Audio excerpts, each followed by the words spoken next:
జిల్లా కలెక్టర్ కార్యాలయంలో ప్రతి సోమవారం నిర్వహించే ప్రజావాణి కార్యక్రమాన్ని నేటి నుంచి డివిజన్ స్థాయి కార్యాలయాల్లో కూడా నిర్వహించాలని ముఖ్యమంత్రి రేవంత్ రెడ్డి ఆదేశాలు జారీ చేసిన నేపథ్యంలో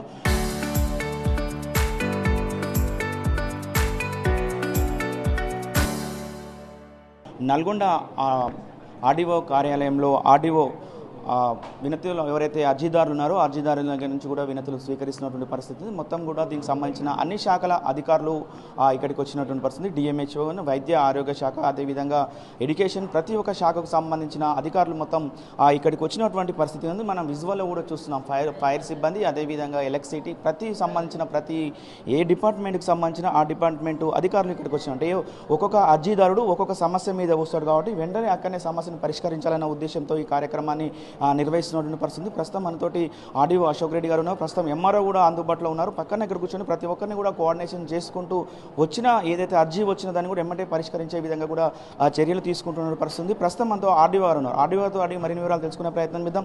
సార్, ఈ రోజు నుంచి డివిజన్ స్థాయిలో కూడా ప్రజావాణి కార్యక్రమాన్ని నిర్వహించాలని కూడా ముఖ్యమంత్రి ఆదేశాలు జారీ చేశారు. ఎట్లా ఉంది సార్? ఎన్ని అప్లికేషన్స్ వచ్చాయి? ఎట్లా చేస్తుంది? ముందుగా ఆర్టీఓ వారికి నమస్కారం. రాష్ట్ర ప్రభుత్వం ప్రజాపాలనలో భాగంగా వికేంద్రీకరణ చేస్తూ ప్రజల సమస్యలను ప్రజల ముంగిటికే తీసుకుపోయే విధంగా గతంలో అయితే ప్రజావాణి అనేది జిల్లా స్థాయిలో జిల్లా కలెక్టర్ గారి ఆధ్వర్యంలో జరిగేది. ఇందువల్ల జిల్లా స్థాయిలో ఉన్నటువంటి అందరు పిటిషనర్సు జిల్లా కేంద్రానికి రావడం ఇబ్బంది అవుతుంది. అదేవిధంగా వికేంద్రీకరణ కనుక చేస్తే పిటిషనర్కు సౌలభ్యంగా ఉంటుంది.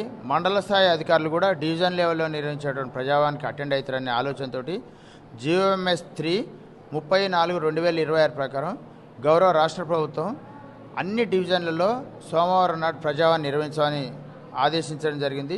వారి ఆదేశం మేరకు జిల్లా కలెక్టర్ గారు నల్గొండ జిల్లాలో ఉన్నటువంటి 4 రెవెన్యూ డివిజన్లో డివిజన్ లెవెల్ అన్ని శాఖలకు సంబంధించిన డివిజన్ లెవెల్ అధికారులతోటి ప్రజావాణి నిర్వహించాలని ఆదేశించడం జరిగింది. ఇందులో భాగంగా మీరు చూస్తూ ఉన్నారు, ఇప్పుడు మనం ఉన్నది రెవెన్యూ డివిజన్ కార్యాలయం నల్గొండలోని మీటింగ్ హాల్లో డివిజన్ లెవెల్ వైద్య అదేవిధంగా విద్య, ఆ తర్వాత హౌసింగ్, ఇంజనీరింగ్, RWS, పంచాయతీరాజ్ అదేవిధంగా ICWS సంబంధించినటువంటి అధికారులతో పాటు వివిధ శాఖల అధికారులు కూడా ఇక్కడికి అటెండ్ అయ్యారు. ఇక్కడికి ప్రస్తుతం మీరు మన మీటింగ్ హాల్ బయట కూడా మేము ప్రజావానికి సంబంధించి నమోదు చేసుకున్న రసీదులు ఇచ్చే ప్రక్రియను కూడా చూసినారు. ఇంతవరకు మాకు వచ్చినటువంటి దరఖాస్తులో హౌసింగ్ సంబంధించి 2 దరఖాస్తులు వచ్చినాయి. గ్రీవెన్స్లో ముఖ్యంగా భూ సమస్యలకు సంబంధించి 6 దరఖాస్తులు వచ్చినాయి. దీంతో పాటుగా వారు కొత్తగా పెన్షన్లు కావాలని ఒక 3 దరఖాస్తులు వచ్చినాయి. దరఖాస్తుదారులకు కూడా మేము కలెక్టర్ గారి ఆదేశాల మేరకు రసీదు ఇవ్వడం జరుగుతుంది.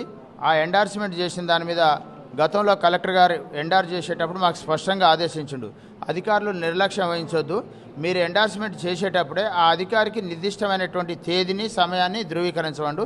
దాని మేరకే మీరు చూస్తూ ఉన్నారు. ఈ సమయం లోపల ఆ పిటిషనర్కు సంబంధించి క్షేత్రస్థాయిలో పరిశీలన చేసి విచారణ చేసి వారి అర్జీని పరిష్కరించాల్సిందిగా మేము ఇక్కడున్న అధికారులను ఆదేశించడం జరిగింది. కలెక్టర్ కార్యాలయంలో కూడా ఇప్పటివరకు కూడా ఇంతకుముందు కూడా ప్రజావాణి దరఖాస్తులు తీసుకున్నారు. అప్పుడు ఎక్కువగా మీ దృష్టికి వచ్చిన సమస్యలు ఏంటి సార్? ఇప్పుడు ఇక్కడికి వచ్చిన తర్వాత కూడా ఎక్కువగా మీ దృష్టికి తీసుకువస్తున్న అర్జీలు ఏమేమి ఉన్నాయి సార్? ముఖ్యంగా ప్రజావాణి అనగానే ముఖ్యంగా వచ్చేది భూ సంబంధిత సమస్యలు వస్తాయి. వాళ్ళ అన్నదమ్ముల పంచాయతీలు కావచ్చు, గెట్టు పంచాయతీలు కావచ్చు, తోవ పంచాయతీలు కావచ్చు, అదేవిధంగా వాళ్ళకు ఉన్నటువంటి భూమి ఆన్లైన్ చేసేటప్పుడు కొంత విస్తీర్ణం తగ్గిపోయి ఉండవచ్చు. ఆ అంశాల మీద ఎక్కువ దరఖాస్తులు వస్తే దీంతో తర్వాత ప్రభుత్వం కొత్తగా అర్హులైన వారికి పెన్షన్లు ఇస్తానందుకు పెన్షన్లకు సంబంధించిన దరఖాస్తులు వస్తున్నాయి. మొదటి విడత ప్రతి నియోజకవర్గంలో ప్రభుత్వం ఇందిరామిల్లు 33,500 ఇచ్చిండ్రు. రానటువంటి లబ్ధిదారులు కూడా మళ్ళీ రెండవసారి మాకు కావాలని దరఖాస్తులు చేసుకున్నారు. ముఖ్యంగా భూమి సంబంధిత విషయాలు, అదేవిధంగా ఇండ్లకు సంబంధించిన విషయాలు, పెన్షన్లకు సంబంధించిన దరఖాస్తులు ఎక్కువగా మా దృష్టికి వస్తూ ఉన్నాయి. ముఖ్యంగా కూడా సాదా బైనామా సార్, చాలా వరకు సాదా బైనామా విషయం చాలా హాట్ టాపిక్గా ఉన్నటువంటి పరిస్థితి కనబడుతుంది. సాదా బైనామాలకు సంబంధించిన ఆ ప్రభుత్వం నుంచి ఏమైనా హామీ వచ్చిందా? సాదా బైనామాలకు వచ్చిన వాళ్ళకు ఏమి హామీ ఇస్తున్నారు సార్? ఇప్పుడు మీరు అన్నట్టుగా సాదా బైనామాకు సంబంధించి ఎక్కువ దరఖాస్తులు వస్తున్నాయి. సాదా బైనామాకు గతంలో రెగ్యులరైజ్ చేసి 13B సర్టిఫికేట్ ఇచ్చే అధికారం తహసీల్దార్కు ఉండే. ప్రభుత్వం ఇప్పుడు ఆ స్థాయిని రెవెన్యూ డివిజన్ల అధికారికి పంచింది. ఇక్కడ 2 అంశాలు మేము నోటీసు ఇవ్వదలుచుకున్నా. 2020 అక్టోబర్ నవంబర్లో సుమారుగా ఒక నెల రోజుల పాటు తెలంగాణ ప్రభుత్వం రాకముందు తెలంగాణ ఏర్పాటు కంటే ముందున్నటువంటి కొనుగోలుదారులకు మాత్రమే సాదా బైనామాకు అవకాశం ఇచ్చింది. కానీ ప్రజాపాలనలో భాగంగా గ్రామస్థాయిలో మనం రెవెన్యూ సదస్సులు పెట్టినప్పుడు ఎక్కువగా మేము తెలియకపోవడం వల్లనో మాకు సమాచారం లేకపోవడంలో ఆన్లైన్లో మేము 2020లో సాదాబైనామా దరఖాస్తు చేసుకోలేదు. కానీ మేము కొనుగోలు చేసింది మాత్రం తెలంగాణ ప్రభుత్వం ఏర్పడకంటే ముందు చేసుకున్నాం. మాకు మరొక్కసారి అవకాశం ఇవ్వండి అనే దాని మీద ఎక్కువ అవకాశాలు వస్తున్నాయి. ఇంకొక విషయం ఏంటంటే గతంలో సాదాబైనామాకు సంబంధించినటువంటి విషయంలో అమ్మిన వ్యక్తి అఫిడవిట్ ఇవ్వడం వల్ల చాలా దరఖాస్తులు రిజెక్ట్ అయినాయి, తిరస్కరించబడ్డాయి.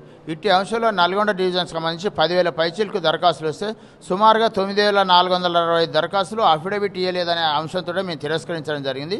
కానీ రాష్ట్ర ప్రభుత్వం పునరాలోచించి అమ్మిన వ్యక్తి అఫిడవిట్ ఇవ్వకుండా ఏం లేదు, కొనుగోలు చేసిన వ్యక్తి నేను ఖచ్చితంగా డబ్బులు కట్టిన భూమి మీద ఉన్న అఫిడవిట్ ఇస్తూ పక్క రైతుల యొక్క స్టేట్మెంట్ కనుక ఇస్తే తిరిగి పునర్విచారణ చేసి మీరు చర్యలు తీసుకోమని ఆదేశించడం వల్ల గతంలో తిరస్కరించబడిన దరఖాస్తులను మరొకసారి పునర్విచారణ తహసీల్దార్ ఆఫీసులకు పంపమని కలెక్టర్ గారు సూచన ఉంది. ఈ మేరకు మేము తహసీల్దార్ ఆఫీసులకు పంపినాం.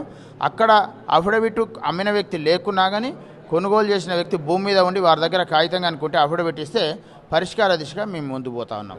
మీ వైపు నుంచి ప్రజలకు మరొక విజ్ఞప్తి, ప్రభుత్వం 2020లో ఆన్లైన్ ద్వారా చేసిన దరఖాస్తులకే ప్రస్తుతం అవకాశం కల్పించింది. దయచేసి మీరు విచారణ చేసిన తర్వాత ప్రభుత్వం మళ్ళొకసారి అవకాశం కల్పించినప్పుడు మీకు కూడా న్యాయం చేస్తామని మా వైపు నుంచి మీకు తెలియజేస్తున్నాం. Thank you sir. మొత్తం కూడా ఇది ఆడియో చెప్తున్న పరిస్థితి కనబడుతుంది. ప్రతి సోమవారం ఇక డివిజనల్ స్థాయిలోనే ప్రజావాణి కార్యక్రమం నిర్వహిస్తామని కూడా చెప్తున్న పరిస్థితి. మొత్తం కూడా ఉన్న నల్గొండ జిల్లా వ్యాప్తంగా కూడా 4 రెవెన్యూ డివిజన్లు ఉన్నాయి.